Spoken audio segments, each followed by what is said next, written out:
राम। जय माँ, जय जय माँ।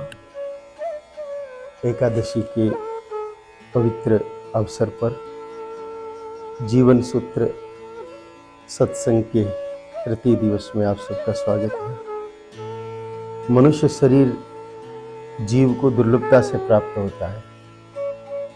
पहले हम लोग कई बार कीड़े मकोड़े हाथी घोड़े बन चुके हैं।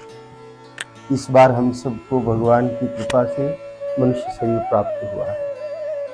मनुष्य शरीर की सार्थकता किसमें है? ये जो हमें देह मिली है, खोड़ी मिली है, इसका वास्तविक फल क्या है, ये समझने के लिए हमको गीता जी की शरण में जाना चाहिए। गीता जी जो भगवान श्री कृष्ण ने कुरुक्षेत्र में महाभारत के युद्ध के दौरान अर्जुन को सुनाई थी, जिससे आदमी की निराशा दूर हो, भ्रम दूर हो, वास्तव में क्या करना चाहिए और क्या नहीं करना चाहिए, इस बात की समझ बने। तो पहले श्लोक की चर्चा है, धर्म क्षेत्रे कुरुक्षेत्रे समवेता युयुत्सवः मामका पांडवाश्चैव किम कुर्वत संजयः। कुरुक्षेत्र में जो धर्म का क्षेत्र है, धृतराष्ट्र कह रहे हैं कि मेरे और पांडव के पुत्र युद्ध की इच्छा से इकट्ठे हुए हैं। मन में इच्छा क्या ली है? लड़ाई की इच्छा मन में रख करके इकट्ठे हुए हैं। अब विचार करिए कि जब मनुष्य की इच्छा ही लड़ने की हो जाएगी, तब आगे मनुष्य का क्या होगा? इकट्ठे ही जब वो युद्ध की इच्छा से हो रहे हैं, पहले ही उनका विचार ऐसा है कि हम लड़ेंगे, तो फिर तो लड़ाई होनी है। इच्छा क्या होनी चाहिए मनुष्य की? लड़े तो भी किससे लड़े? मनुष्य की इच्छा यह होनी चाहिए कि हमको जो मनुष्य शरीर प्राप्त हुआ है, इस मनुष्य शरीर के माध्यम से हम भगवान को प्राप्त कर लें। हमारे धर्म ग्रंथों में लिखा है, दुर्लभो मानव देहा, मनुष्य शरीर दुर्लभ है। तो ये मिला है, तो इस शरीर के द्वारा हम भगवान को प्राप्त करें। कुछ लोगों का प्रश्न होता है कि क्या भगवान मिलते हैं? बिल्कुल मिलते हैं। क्यों? मीराबाई को मिले, सबरी माँ को मिले, केवट को मिले, धन्ना जाट को मिले, तुकाराम जी को मिले, एकनाथ जी को मिले, नरसिंह मेहता को मिले, तो हमें क्यों नहीं मिलेंगे? हमें भी मिलेंगे ही मिलेंगे। तो हमें भगवान मिले, उसके लिए कुछ रास्ते भगवान ने हमें अलग अलग लीलाओं के माध्यम से समझाए हैं कि हम अपनी इच्छाओं को ठीक कर लें। यहां पर युद्ध की इच्छा से इकट्ठे हुए, समवेता युयुत्सवः, युद्ध की इच्छा लेकर के जो इकट्ठे हुए हैं। अब इस युद्ध में किससे युद्ध करना है ये समझना पड़ेगा। युद्ध से भी भगवान मिल सकते हैं। भगवान मिलने का साधन युद्ध भी है, शुद्ध भी है और विरुद्ध भी है। हमें भगवान किससे मिले? तो यहाँ पर युद्ध की इच्छा वाली बात आई है। तो सबसे पहले तो इच्छा को समझ लो कि इच्छा किसको कहते हैं। इच्छा सबसे खतरनाक चीज है। आप सांप के जहर से बच सकते हो, आप शेर के जबड़े से बच सकते हो। मतलब कहीं जंगल में चले गए और शेर ने आपको पकड़ लिया, हो सकता है आप शेर से भी बच के आ जाओ। आपके चारों तरफ भयंकर जहरीले सांप और आप बीच में फंस गए, वहां से भी बच सकते हो। लेकिन इच्छा से बचना आसान नहीं है। बहुत समझदारी से आदमी इच्छा से बच सकता है। तो पहले हम इच्छा के बारे में समझे कि असल में इच्छा क्या है। हमारी आवश्यकताओं के अलावा, हमारी जरूरत के अलावा जो कुछ हम सोचते हैं वो सब इच्छा है। ये एक्टर लोग टीवी के 10 एपिसोड। भोजन हमारे शरीर की आवश्यकता है। ये जो शरीर हमें प्राप्त हुआ, भाई कहते हैं कि नहीं कहते कि मनुष्य शरीर मिल गया, मनुष्य जीवन मिल गया, मानव की खोली प्राप्त हो गई, बोलते हैं ना। तो ये शरीर हमको मिला है, तो आवश्यकता ये है कि इस शरीर को 2 रोटी मिले, जिससे ये शरीर चले। मजदूरी कर सके, सेवा कर सके, इस शरीर से भजन कर सके, भले काम कर सके, अच्छे काम कर सके, इसके लिए इसको 2 रोटी खिलानी जरूरी है। ये तो हो गई आवश्यकता। लेकिन रसगुल्ले ही मिले, समोसा मिले, बढ़िया खूब घी डाल के दाल बाटी चूरमा मिले, ये इच्छा हो, चलाने के लिए रोटी मिले, इस पेट भर जाए ताकि शरीर हमारा चल सके, ये तो है आवश्यकता। और बढ़िया बढ़िया खाने को मिले, ये है इच्छा। तो आवश्यकता तो भगवान पूरी करता है। इस संसार में कोई भी व्यक्ति को भगवान भूखा नहीं सोने देता है, सब उसकी व्यवस्था भगवान करता है। आप कहोगे कि फिर तो भगवान करता है तो हम लोगों को गेहूं उगाने की क्या जरूरत? तो सच बात तो यह है कि गेहूं हम क्या उगाते हैं, हम तो जमीन में डाल देते हैं, उसका अंकुर भी भगवान ही पैदा करते हैं, बड़ा भी भगवान ही पैदा करते हैं। और कोई आदमी ज्यादा समझदारी दिखाए तो ऊपर ओले करके या ठंडी डाल के निपटा भी भगवान ही देते हैं। आवश्यकता जितनी चीज भगवान देते हैं, इच्छाओं के लिए लड़ाई होती है। जो युद्ध होता है वो किसके लिए होता है? लड़ाई जितनी भी होती है इस संसार में वो होती है इच्छा की पूर्ति के लिए। आपस में चाहे घर में हो, घर में भी लड़ाई। जैसे आप घर गए, आप बोल करके आए सुबह, जब आप अधिकांश आप सब निर्माण का काम करने वाले भाई बहन बैठे हैं, मजदूरी करते हैं, आप घर से जब सुबह चले तो आप घर पे पत्नी को, बहन को, माँ को बोल के आए कि भाई आज भिंडी की साग बनाना। अब ये इच्छा थी, असल में तो जो बनेगे वो खा लेंगे, ये तो है आवश्यकता। तो भाई कुछ तो बनाएगी ही, भूखा तो नहीं रखती ना आपके घर पे आपकी माँ या आपकी बहन या बेटी, जो भी आपके घर पे होती है। आप मजदूरी करके जाते हो तो मना करती है क्या रोटी नहीं दूंगी? नहीं करती है। भोजन तो वो बनाती है, कुछ न कुछ तो बना हुआ रहता ही है। लेकिन वो कुछ न कुछ नहीं, हमको कुछ अलग खाना है, इसलिए सुबह से ही कह के निकले कि भाई आज भिंडी बनाना। अब किसी कारण से भिंडी मिली नहीं या कोई दूसरी चीज आ गई और वो बन गई। अब आपकी इच्छा थी कि भिंडी ही बननी चाहिए। बात तो छोटी सी है, भिंडी में कोई भगवान नहीं है, बात तो एकदम छोटी सी है कि भिंडी बननी चाहिए। अब आप गए और भिंडी नहीं बनी तो झगड़ा हो जाएगा। मैं तेरे को बोल के गया कि भाई तू भिंडी बनाना, लेकिन तूने ये क्यों बना दिया? इस बात पर बर्तन भी फेंक दे और कुछ झगड़ा हो जाए, और गलत खान पान वाला आदमी हो तो सीरी फोड़ दे। तो छोटी सी बात से युद्ध हो गया, लड़ाई हो गई। क्यों? क्योंकि इच्छा थी। अगर आवश्यकता पे ध्यान देता कि भाई मेरी आवश्यकता पेट भर जाए, आराम से मैं खा पी के सो जाऊं, मेरे शरीर में ताकत बनी रहे, कल फिर मजदूरी कर सकूं, तो लड़ाई होने का कोई प्रश्न ही नहीं। झगड़ा जो होता है, युद्ध जो होता है, संघर्ष जो होता है, लड़ाई जो होती है, उसके पीछे मूल कारण इच्छा है। तो बात सिर्फ भोजन की नहीं है, इसमें बहुत सारी चीजें आ गई। ये शरीर ढका हुआ रहे, इसके लिए कपड़ा पहनना अपनी आवश्यकता है, लेकिन फलाना टेलर का सिला हुआ उस कंपनी का ही पहनूं, ये इच्छा हो गई।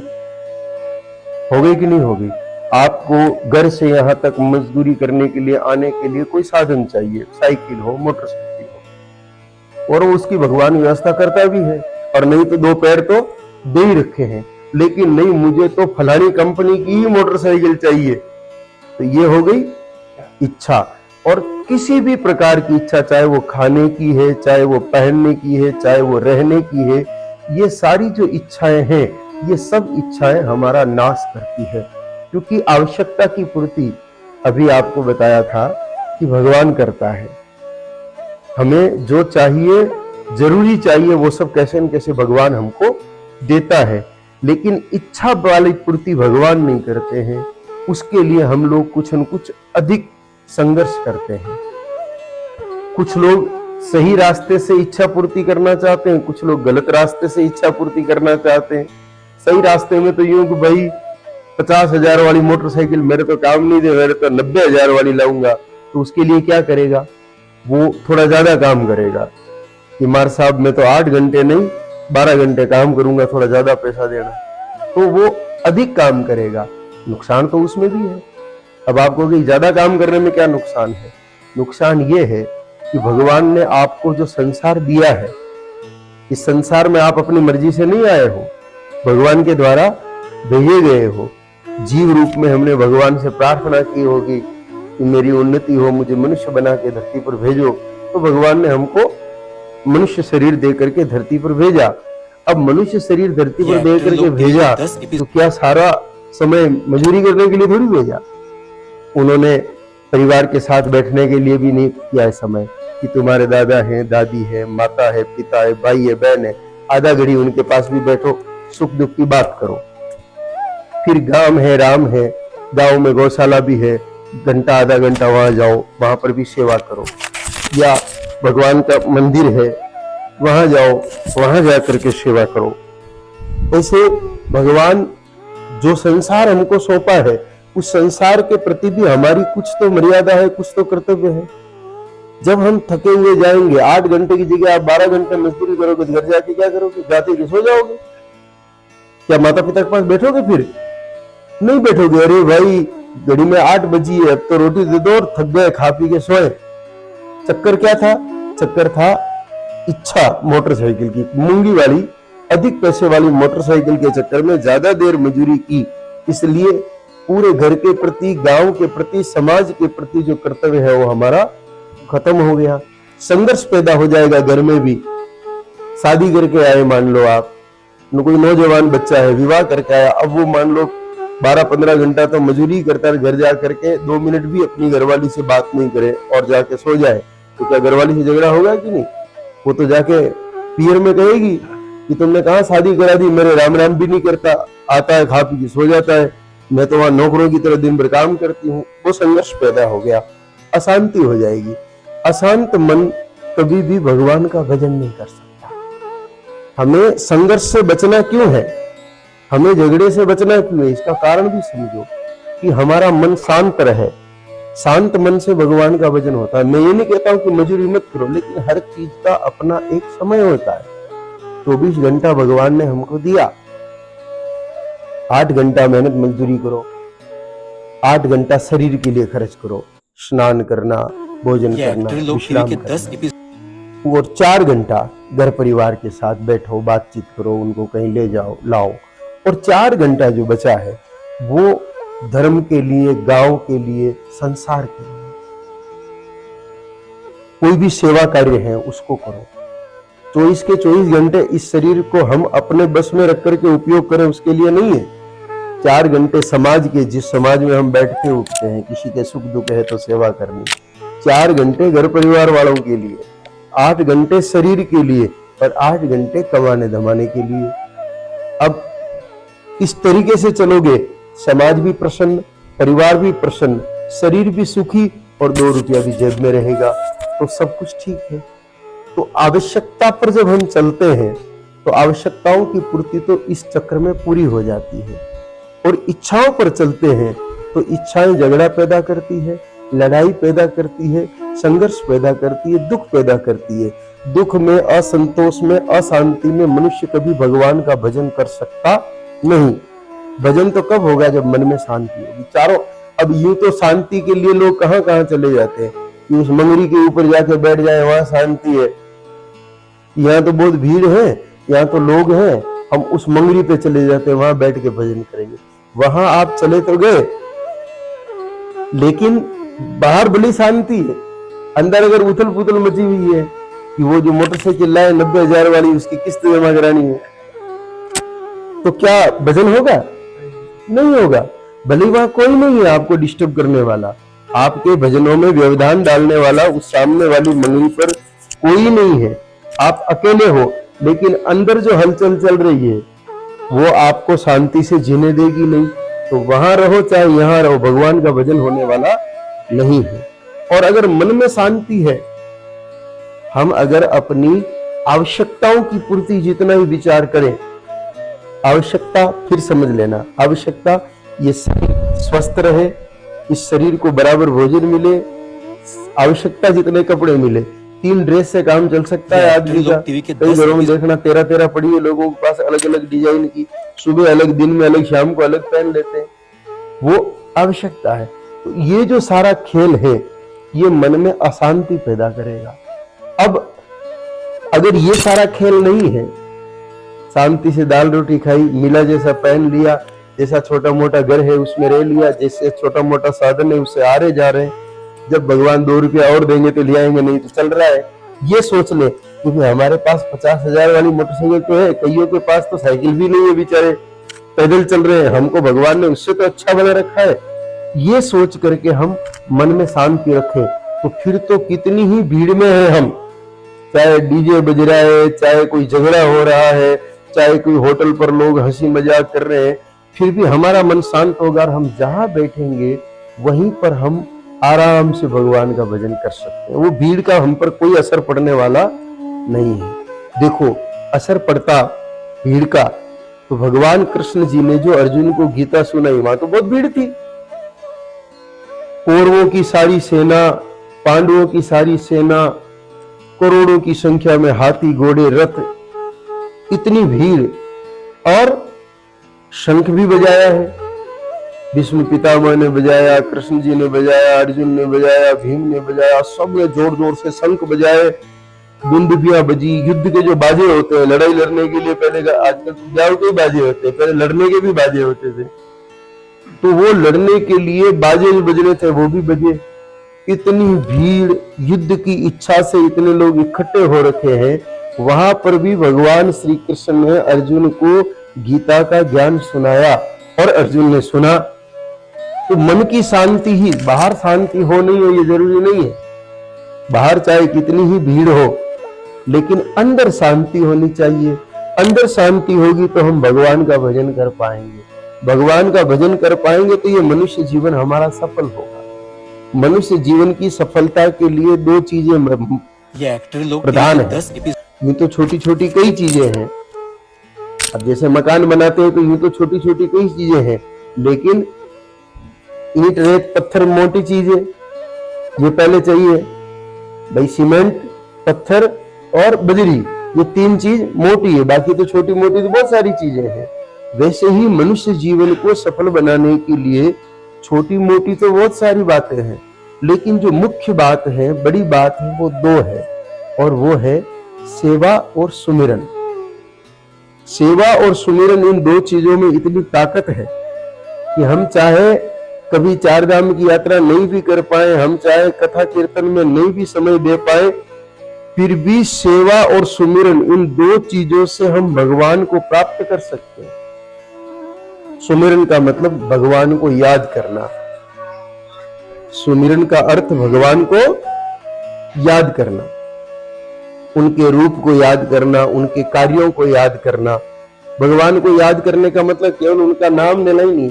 कई बार लोगों में ये भ्रम होता है कि सुमिरन का मतलब राम राम राम राम, या कृष्ण कृष्ण कृष्ण कृष्ण, या राधा राधा राधा राधा, या शिव शिव शिव शिव, या नारायण नारायण नारायण नारायण, यही सुमिरन है। नहीं भाई, सुमिरन का अर्थ स्मरण से सुमिरन बना है, और स्मरण का अर्थ है याद करना।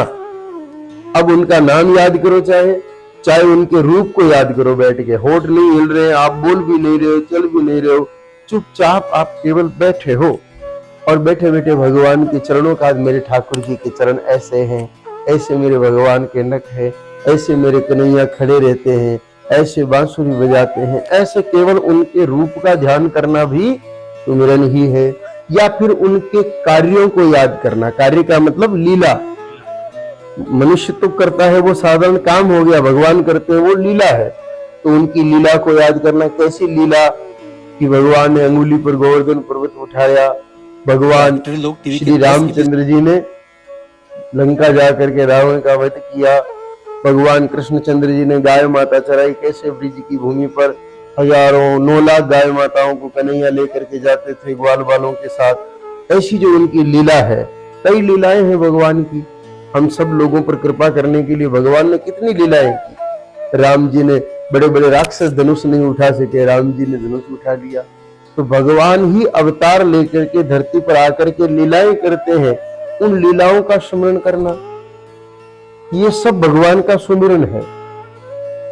और सुमिरन के, अच्छा सुमिरन भी कोई टाइम फिक्स नहीं होता है कि साहब सुबह उठ करके दीपक जला के बैठेंगे तो सुमिरन होगा। वो आप पूजा पाठ करते हो करिए, लेकिन सुमिरन तो आप कभी भी कहीं भी कैसे भी कर सकते हो।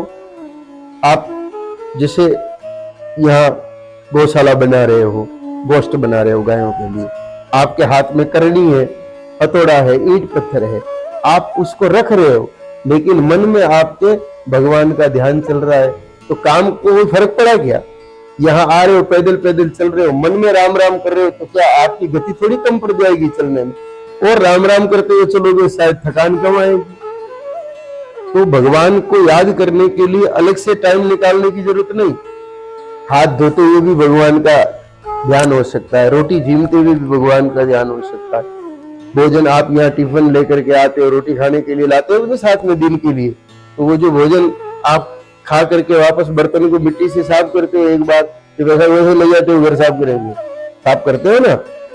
तो हालांकि आजकल आपके पास टाइम कम है, वो मोबाइल में ज्यादा समय लगता है, कई बार आजकल साफ नहीं करते, पर कुल मिला के कोई भी काम करते हुए हम लोग भगवान का भजन कर सकते हैं। तो सुमिरन हर पल हो, हमारे जीवन का ऐसा कोई समय नहीं हो जिस समय हम व्यर्थ में गवाएं, बिना काम के गवाएं। सुमिरन यानी कि भगवान का जप करना, या भगवान की लीलाओं को याद करना, या भगवान के स्वरूप को याद करना, ये कभी भी, कहीं भी, कैसी भी जगह बैठ के कर सकते हो। उसमें तो जगह की शुद्धि अशुद्धि का भी भाव नहीं है। अगर आपके गांव में किसी की मृत्यु हो गई, देहांत हो गया, और आप उसके शव को, लाश को, मुर्दे को लेकर के शमशान में गए, मुर्दा वहां जल रहा है, आप क्या करोगे? बैठे बैठे तारी मारी करेंगे, इधर उधर की व्यर्थ की बातें करेंगे। इससे अच्छा है मुर्दा जलता रहे और हम वहां बैठ के भी भगवान का ध्यान करें। तो ध्यान, चिंतन, सुमिरन कहीं भी बैठ के कभी भी किया जा सकता है, उसकी कोई मनाही नहीं है। तो सुमिरन तो हमेशा करें, और सुमिरन के साथ सेवा, सेवा बहुत जरूरी है। भगवान की प्राप्ति में जो मनुष्य जीवन की सफलता है, हमें अगर इच्छा भी रखनी है तो एक ही इच्छा रखनी चाहिए। वैसे तो इच्छाएं बड़ी खतरनाक है, अभी बात क्या चली थी, इच्छा बड़ी खतरनाक है, लेकिन हम लोगों को अगर मन में आ गया कि हाँ इच्छा रखनी है, तो दुनिया के युद्ध से बचना है, तो एक ही इच्छा रखो कि मुझे भगवान मिल जाए। इच्छा क्या रखनी है? मुझे भगवान मिल जाए। तो भगवान मिलेंगे सेवा से, सुमिरन के साथ सेवा। अब आप कहोगे कि सुमिरन के साथ सेवा क्यों? क्योंकि सुमिरन नहीं करके सेवा करेंगे, भगवान को याद नहीं करके सेवा करेंगे, तो अहंकार आ जाएगा कि मैं ये सेवा का काम कर रहा हूं, मैंने गांव में मंदिर बना दिया, मैं गौशाला में इतना रुपया दिया, ये सब हमें अहंकार में पड़ा आ जाएगा, मैंने ये किया। सच बात तो ये है कि हम अपनी इच्छा से श्वास भी नहीं ले सकते, ये भी भगवान की इच्छा से ले रहे हैं।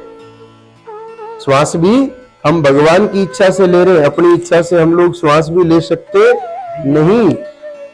तो फिर हम क्या तो गौशाला बनाएंगे, क्या मंदिर बनाएंगे? सेवा की शक्ति भगवान देता है, उस शक्ति से हम सेवा करें, तो सुमिरन करते हुए सेवा करेंगे तो अहंकार पैदा नहीं होगा। और बिना अहंकार के जो सेवा होगी उसमें निष्कामता आएगी, सेवा में भी कोई इच्छा नहीं रहेगी।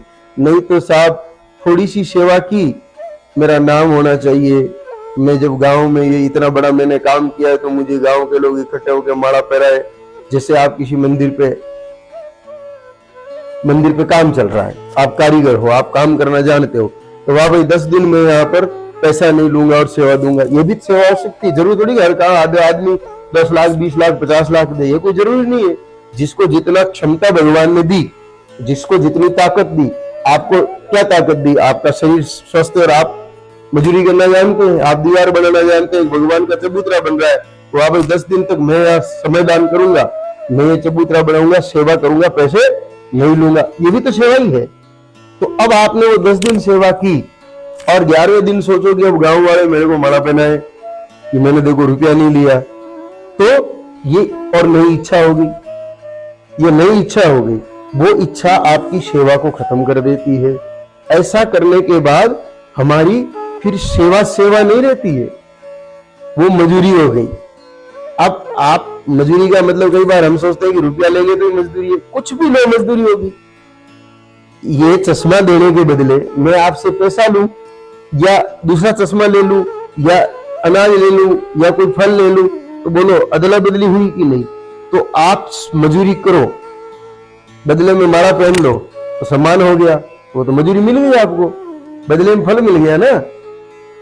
आप चाहो कि लोग मेरे को गांव में चाहे देख भाई वो आदमी कितना बढ़िया है, 10 दिनों तक उसने रुपया एक नहीं लिया सेवा की, मेरा ऐसा नाम होना चाहिए। नाम हो गया, ये भी तो मजूरी है एक तरह की। कुछ भी नहीं चाहिए, न कोई मुझे नाम चाहिए, न कोई सम्मान चाहिए। मेरा काम है कि भगवान ने मुझे ये कला सिखाई, भगवान मुझे नहीं सिखाता तो मैं कैसे चुनाई करता, मैं कैसे दीवार बनाता। भगवान अगर मुझे 2 हाथ की जगह 1.5 हाथ ही देता तो कईयों को देता है, क्या कर लेते हैं हम, भगवान का कुछ बिगाड़ सकते हैं क्या? 1 हाथ ही देते, कई बार तो देने के बाद में ले लेते हैं, नहीं लेते क्या? 50 साल तक तो आदमी बढ़िया चलता है, और फिर ऐसे हो जाता है, कई बार हो जाता है, नहीं हो जाता, देखा होगा ना, किसी को लकवा हो जाता है, किसी को क्या हो जाता है, किसी को क्या हो जाता है, फिर क्या कर लो आप। हाँ, तो शरीर भी भगवान का दिया हुआ है, शरीर में शक्ति भी भगवान की दी हुई है, काम करने की कला भी भगवान की ही दी हुई है, सब कुछ भगवान का दिया हुआ है। तो फिर बदले में मैं क्यों चाहूं? तो मुझे कुछ नहीं चाहिए।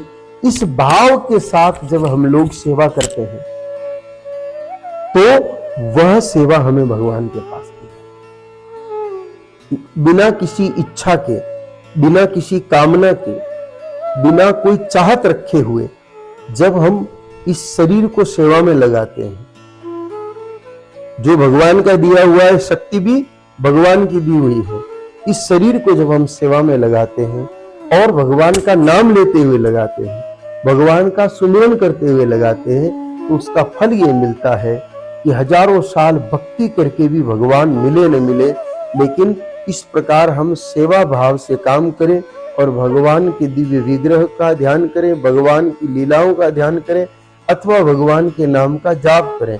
ऐसा करते हुए जब हम ये सेवा कार्य करते हैं तो धीरे धीरे हमारी इच्छाएं खत्म हो जाती है, फिर ऊटपटांग इच्छा नहीं रहती। आप लोगों ने देखा होगा जो भगत लोग होते हैं, असली, आजकल नकली भगत हमारे जैसे बहुत घूम रहे हैं, असली भगत जो होते हैं, शुद्ध भगत होते हैं, उनकी कोई बड़ी जरूरत नहीं होती है, उनकी ऐसी इच्छा नहीं होती कि मेरे इतने बंगले होने चाहिए, कि इतनी गाड़ियां होनी चाहिए, कि इतना रुपया होना चाहिए। वो तो दाल रोटी खाओ और भगवान का भजन करो, इसी में मस्त रहते हैं। तो वो भगत है, इसलिए उनकी इच्छाएं खत्म हो गई। भक्ति नहीं करके आदमी जब दूसरे रास्ते पर चलता है तो नित्य नई इच्छाएं पैदा होती है। जो देखता है मेरे भी ऐसा चाहिए, मेरे भी वैसा चाहिए, अब ऐसा चाहिए वैसा चाहिए, उसके लिए सामर्थ्य नहीं हो तो वो पाप कर्म में लगता है। चोरी करेगा, झूठ बोलेगा, ठेका लेगा तो आधा काम करेगा, रुपया लेके भाग जाएगा, कुछ न कुछ ऊटपटांग काम करेगा, ऐसा काम करेगा जिससे उसको पाप ही पाप चढ़ेगा, और पाप चढ़ेगा तो भगवान तो नहीं मिलेंगे, उल्टा नरक जरूर मिलेगा। पाप कर्म से भगवान तो नहीं मिलेंगे, नरक जरूर मिलेगा। इसलिए हम लोग ऐसी इच्छाएं नहीं रखें कि भाई उसके पास इतना बड़ा मोबाइल है तो हमारे पास भी हो। बात करने के लिए तो वो केवल बटन दबाने वाला जो आता है ना 2000 वाला, उससे ही बात हो जाती है। ये तो एक मोबाइल तो उदाहरण दे रहा हूं मैं आपको। ऐसी कई इच्छाएं जो हमारे जीवन में होती है, उन इच्छाओं के शमन के लिए सेवा और सुमिरन, जितनी हम सेवा करेंगे उतना मन पवित्र होगा, उतना इच्छाओं से बचेंगे, इच्छाओं से बचेंगे तो झगड़े से बचेंगे, झगड़े से बचेंगे तो जगन्नाथ की भक्ति अच्छी होगी। और हमने जो ये मनुष्य शरीर प्राप्त किया, हमने जो ये मनुष्य जीवन प्राप्त किया, दुर्लभ मनुष्य जीवन प्राप्त किया, अच्छा भगवान हमको कुछ भी बना देते, जल्दी बना देते, कुत्ता बना देते, सूअर बना देते, तो हम क्या करते? कुछ नहीं करते। बनाया, पहले बनाया हुआ है अपने को, इस जीवन से पहले उन्होंने बनाया हुआ है। हम सब ये बनते बनते 84 लाख योनियां हैं, लख 84, आपको बात समझ में आ गई? लख 84 भटकते भटकते अब हम यहाँ पर आए हैं। तो अब इस मनुष्य जीवन को सफल बनाने के लिए, सार्थक बनाने के लिए, ये बार बार नहीं मिलता है, इसलिए इसी जन्म में हमको मुक्ति चाहिए, यानी कि भगवत प्राप्ति चाहिए। यानी कि मुक्ति का असली अर्थ है जीवन में कोई दुख बचेगा ही नहीं। जो आदमी मुक्त हो गया, उस आदमी के जीवन में किसी भी प्रकार का कोई दुख नहीं बचता है, प्रसन्नता ही प्रसन्नता रहती है। चाहे तूफान आ गया तो भी प्रसन्न, हवा बंद है तो भी प्रसन्न, काल पड़ गया तो भी राम को याद करता है, बाढ़ आ गई तो भी राम को याद करता है, अच्छी फसल हुई तो भी प्रसन्नता, कम हुई तो भी प्रसन्नता, नहीं हुई तो भी प्रसन्नता, वो हर समय प्रसन्न रहेगा। ये प्रसन्नता भगवत प्राप्ति से ही संभव है, ये एक्टर जिसको लोग हमारे के 10 धर्म ग्रंथों ने दुखों की आत्यंतिक निवृत्ति कहा है। तो उसके लिए हम विचार करें, भगवान का आदेश समझ करके सेवा और सुमिरन में लगे। इसी भाव के साथ आज के एकादशी के इस श्री जीवन सूत्र आध्यात्मिक सत्संग को पूर्ण करते हैं। ओम जय मां, जय जय मां।